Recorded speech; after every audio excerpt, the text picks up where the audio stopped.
हमारी जिंदगी को असल में कौन चला रहा है?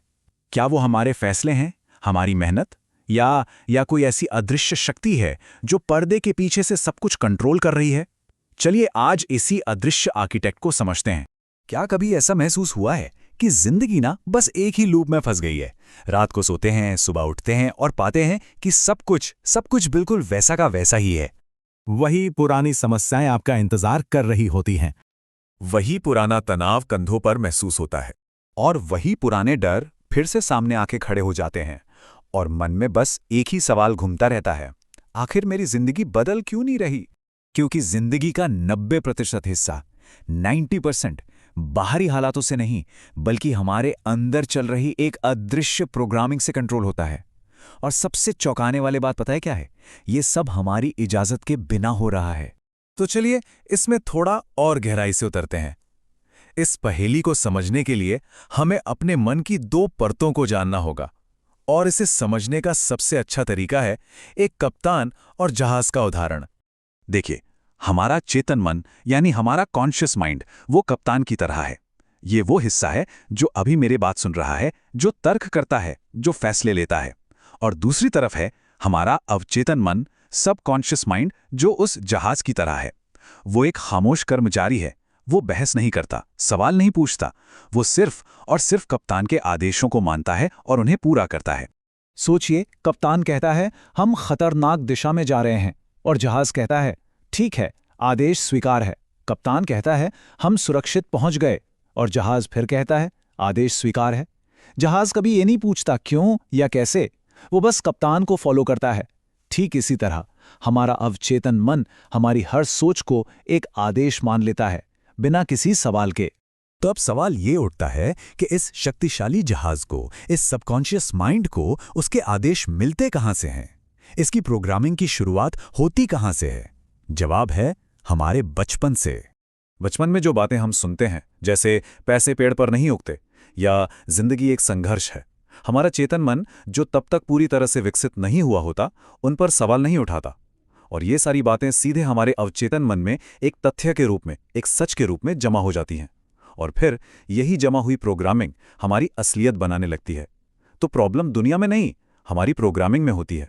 अवचेतन मन की शक्ति को समझने के लिए चलिए विज्ञान का एक सबसे हैरान कर देने वाला उदाहरण देखते हैं, प्लेसीबो इफेक्ट।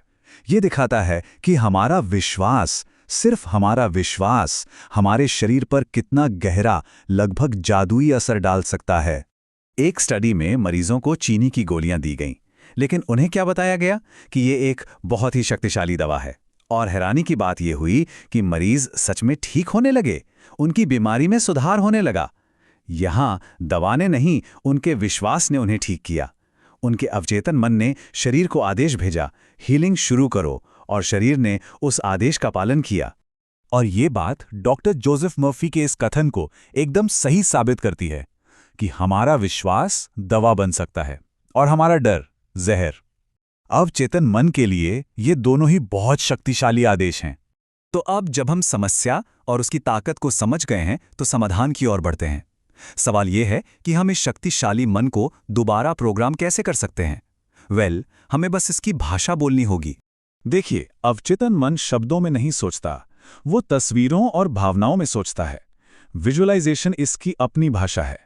जब हम किसी चीज की इतनी स्पष्ट रूप से कल्पना करते हैं कि हम उसे महसूस कर सकें, तो हमारा अवचेतन मन उसे एक वास्तविक अनुभव मान लेता है और फिर भविष्य के लिए एक ब्लूप्रिंट तैयार करने लगता है।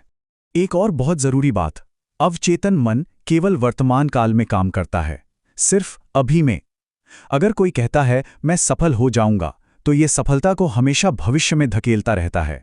लेकिन अगर कोई कहता है मैं सफल हूं, तो अवचेतन मन इसे एक मौजूदा पहचान बना लेता है। और जब पहचान बदलती है तो व्यवहार बदलता है और फिर जिंदगी बदल जाती है। और पता है, हमारा अवचेतन मन नींद में भी काम करता है। जब हम सो रहे होते हैं तब भी वो पूरी तरह से सक्रिय होता है। इसीलिए सोने से ठीक पहले के हमारे विचार सीधी प्रोग्रामिंग बन जाते हैं। अगर कोई तनाव लेकर सोता है तो रात भर मन उसी तनाव को बढ़ाता रहता है।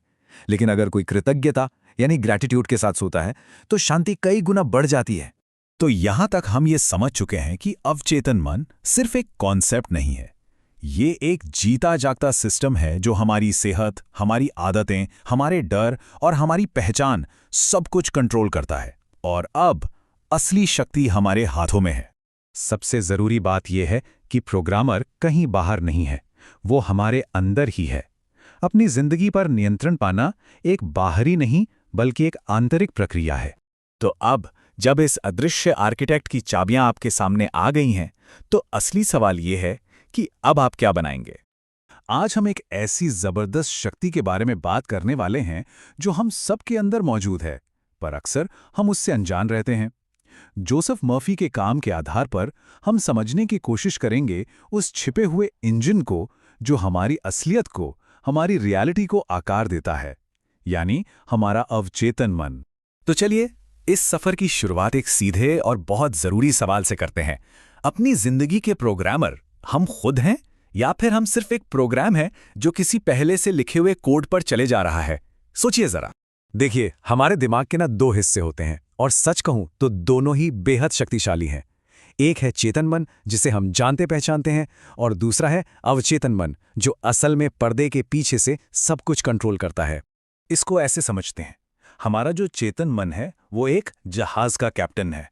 वो फैसला करता है कि भाई जाना कहाँ है, मंजिल क्या है। लेकिन जो हमारा अवचेतन मन है ना, वो उस जहाज का क्रू, और अरे वो तो खुद पूरा जहाज है। वो कैप्टन के हर ऑर्डर को बिना कोई सवाल किए बस मान लेता है। तो एक हिस्सा सोचता है कि क्या करना है, और दूसरा उसे कैसे करना है ये पक्का करता है। तो ठीक है, अगर अवचेतन मन इतना पावरफुल है तो फिर हम उससे अपनी बात मनवाएं कैसे? उसकी भाषा क्या है? हम उससे कम्युनिकेट कैसे करें? यहां एक बहुत गहरी बात है। अवचेतन मन के लिए ना शब्द कोई मायने नहीं रखते। एहसास यानी कि फीलिंग सबसे ज्यादा मायने रखती है। हम क्या बोल रहे हैं ये इतना जरूरी नहीं है, हम क्या महसूस कर रहे हैं असल में सब कुछ वही है। और यही वजह है फिर सिर्फ शब्दों को तोते की तरह दोहराना काम नहीं करता। क्यों? क्योंकि जब होंठ प्रार्थना कर रहे होते हैं ना, तो दिमाग के किसी कोने में शक चल रहा होता है, और अवचेतन मन उस शक को तुरंत पकड़ लेता है। लेकिन जब प्रार्थना में पक्का विश्वास और गहरा एहसास जुड़ जाता है, तब अवचेतन मन उसे एक कमांड, एक पक्के निर्देश की तरह मान लेता है।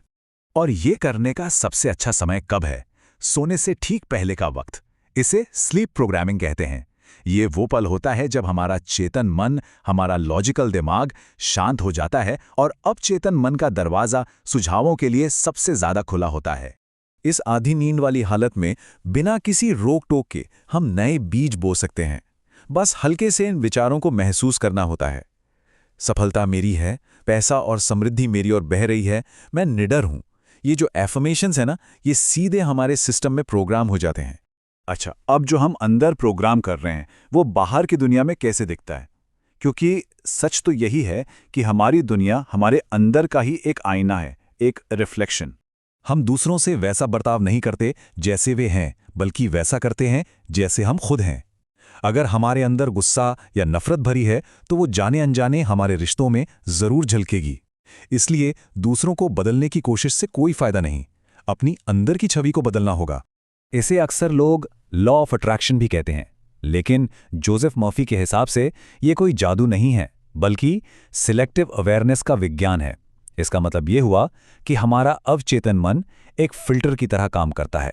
वो हमें सिर्फ वही चीजें दिखाता है जिन पर यकीन करने के लिए उसे प्रोग्राम किया गया है।